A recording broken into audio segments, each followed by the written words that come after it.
Escolti, vostè sap qui era Pompeu Fabra? No, senyora. Vostè sap qui era Pompeu Fabra? No. Vostè sap qui era Pompeu Fabra? No. I vostè sap qui era Pompeu Fabra? No. Sap qui era Pompeu Fabra? Pompeu Fabra, he sentit anomenar molt, però no tinc la memòria, no em ve la memòria ara. Tu saps qui és Pompeu Fabra? No, no tinc ni idea. Tu saps qui era? No entiendo catalán. ¿Sabes quién era Pompeu Fabra? No. Vosaltres sabeu qui era Pompeu Fabra? Sí, un escritor català. Tu? També com un escritor català. Vostè sap qui era Pompeu Fabra? No, no ho sé. Vostè sap qui era Pompeu Fabra? Sap qui era Pompeu Fabra? No. Vostè sap qui era Pompeu Fabra? Pompeu Fabra no era un metge. I vostè sap qui era? Fabra era un escriptor català de la llengua catalana. Sí, ara em ve la memòria. Pompeu Fabra era el que tenia la gramàtica catalana, el que va fer la gramàtica catalana, el primer que ho va fer.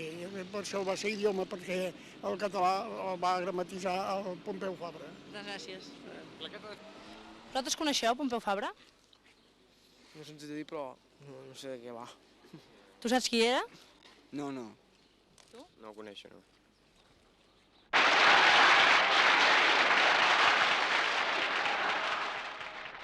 El passat diumenge, a Montserrat, i seguint la tradició iniciada ara fa 9 anys, es va encendre una vegada més la llàntia de la flama de la llengua catalana. Aquest acte, nascut de la voluntat de mantenir la identitat d'un poble i, per tant, la seva cultura i la seva pròpia llengua, és també un homenatge a Pompeu Fabra i, en definitiva, a l'home que va dedicar tota la seva vida a la consecució d'un català modern, normatiu i vàlid per tots els qui l'utilitzen.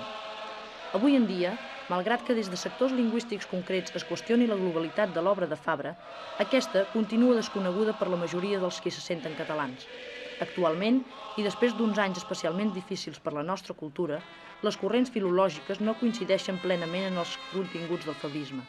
Per exemple, podríem citar la polèmica sorgida ara farà un any entorn a la oficialitat o cooficialitat del català i el debat que es va establir en l'àmbit de llengua del Congrés de Cultura Catalana, on no es varen resoldre unes conclusions comuns, sinó que varen sorgir dues alternatives diferents de cara a la normalització del català. És per això que, sobretot en les qüestions de normativa sintàctica, avui es pensi en la revisió i ampliació de l'obra de Fabra. Aquest any, després dels progressos que s'han fet de cara a la consecució d'una veritable autonomia per Catalunya, la Festa de la Flama no ha estat el que durant aquests darrers anys va ser. Malgrat això, el record de Pompeu Fabra continua sent suficient per congregar a centenars de catalans entorn d'aquest símbol.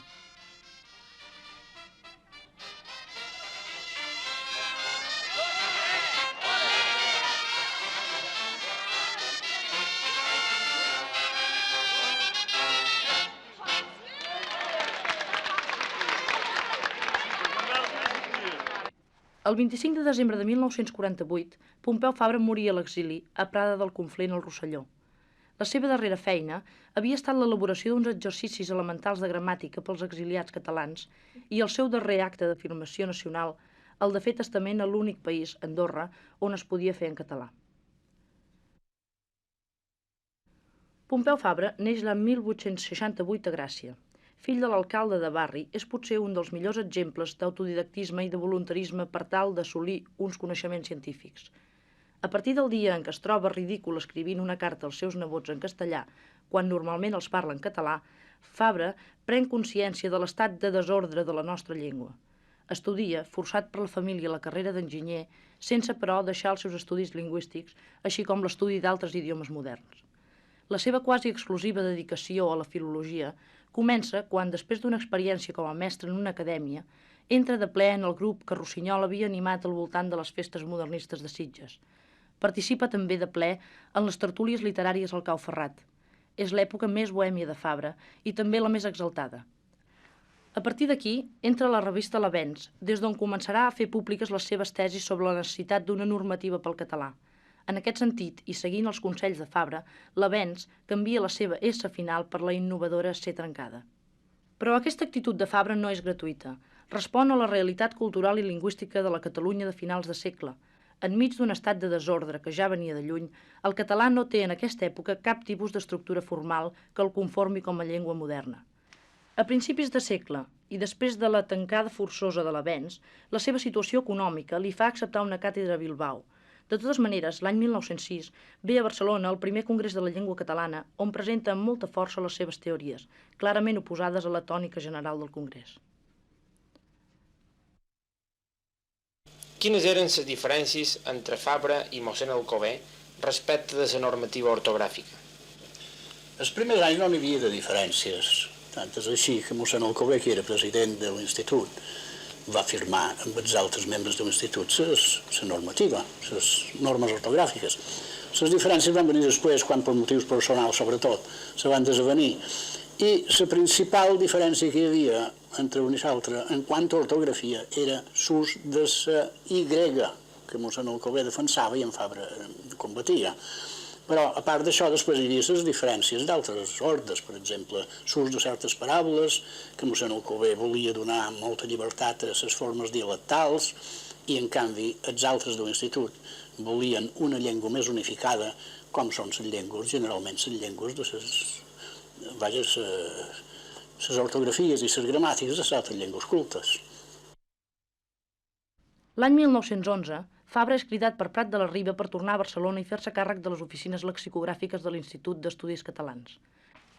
Aquests anys passats a fora sembla que hagin calmat els ànims de Fabra, que torna amb més ganes de treballar que de discutir i es posa a fer la feina de recopilació de cara a fer unes normes ortogràfiques que poguessin ser aprovades per la institució més important de la cultura catalana.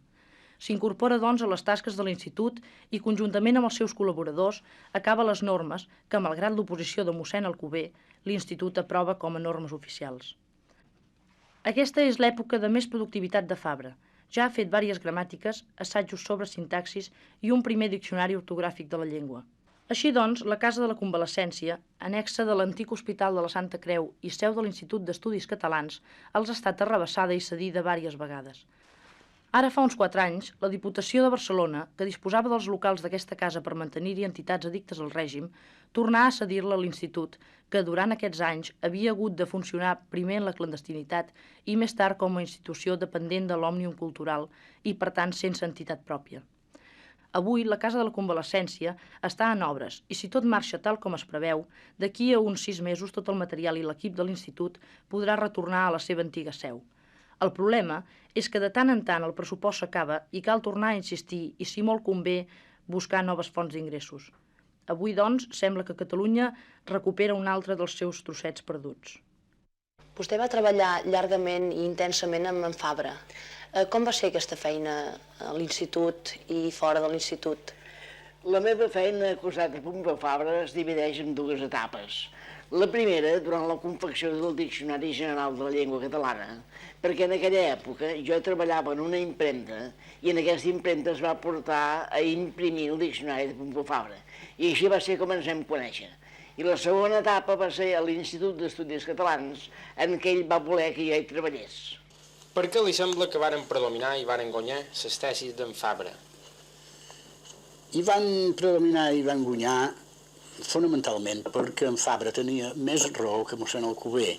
Tractant-se de la llengua literària era qüestió d'intentar una relativa unificació. I en canvi mossèn Alcover se dispersava molt en les formes de cada dialecte i resultava que era molt difícil arribar a una llengua de cultura que pogués ser entenedora per tots els països catalans. Degut a la poca salut d'una de les seves filles, Fabra, al tornar, s'instal·la per viure a Badalona, prop del mar i enmig d'una tranquil·litat llavors perduda ja a Barcelona. Home culte, treballador, exigent, abstret, viu a Badalona potser els moments de més estabilitat de la seva vida. Combina la feina de l'institut amb l'esport, la bona música i les converses menys acalorades que abans amb els seus amics. Dedica totes les seves energies a acabar el seu diccionari general, que, malgrat tot, no acabaria encara fins l'any 32. Participa en diverses revistes catalanes de l'època on apareixen publicades les seves converses filològiques i que marquen el nou camí emprès per Pompeu Fabra. Es fa càrrec de la càtedra de català de la Diputació, de la que és expulsat en iniciar-se el període de la dictadura de Primo de Rivera. Vostè que va treballar tant amb en Fabra, com era ell humanament i en la feina? Pompeu Fabra era un home molt cordial. De manera que poques vegades es trobarà en aquest món unes persones de tanta honestedat com en Pompeu Fabra. Era un home que no es donava cap mena d'importància. Sabia el que sabia, però no demostrava que sabia tant com sabia. Era un home així, simple, absolutament simple. Això en l'aspecte de la feina i en l'aspecte de la relació humana. A l'aspecte de la feina era un home que estava molt accentuadament posat dins de la seva tasca i no es distreia per res. Treballava amb una gran responsabilitat i això feia que les coses sortissin perfectament bé. I a fora de la feina ell era un home d'una cordialitat extraordinària. Amb la proclamació de la República i l'aprovació de l'Estatut d'Autonomia per Catalunya se succeeixen grans esdeveniments per la nostra cultura. Fabra es fa càrrec de la Càtedra de Català de la Universitat Autònoma i de la seva Junta. Presideix l'Ateneu Barcelonès i també l'Associació Palestra. Es publica per primera vegada el Diccionari General de Fabra. Obté també un càrrec a la Generalitat com a director de Cultura. És l'època de la seva reconciliació amb els companys i, a més, l'Institut d'Estudis retorna a la seva seu. A l'any 34, degut al seu càrrec a la Generalitat, és empresonat amb tots els diputats catalans que prengueren part als fets d'octubre. Amb l'esclat de la guerra, Fabra, com a tants i tants catalans, va haver de fugir i exiliar-se.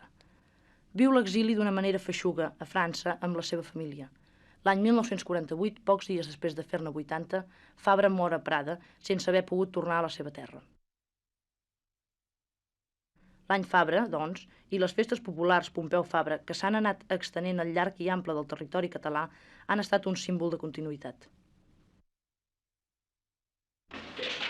Aleshores, aviam, què ens sabria dir d'aquí del text aquest? Actualment, l'afiançament del català a l'escola, o millor, de l'escola en català, i del català com a llengua d'ús públic, que apresa a les escoles s'escriu tan fàcilment com es parla, és el millor homenatge a la figura de Pompeu Fabra. Aquests, doncs, serien les fites més importants marcades a l'hora de normalitzar definitivament la llengua al nostre país. Mirant aquí el text una altra vegada, veiem un conill molt petit. Un conill molt petit. De quina altra manera es pot dir un conill molt petit?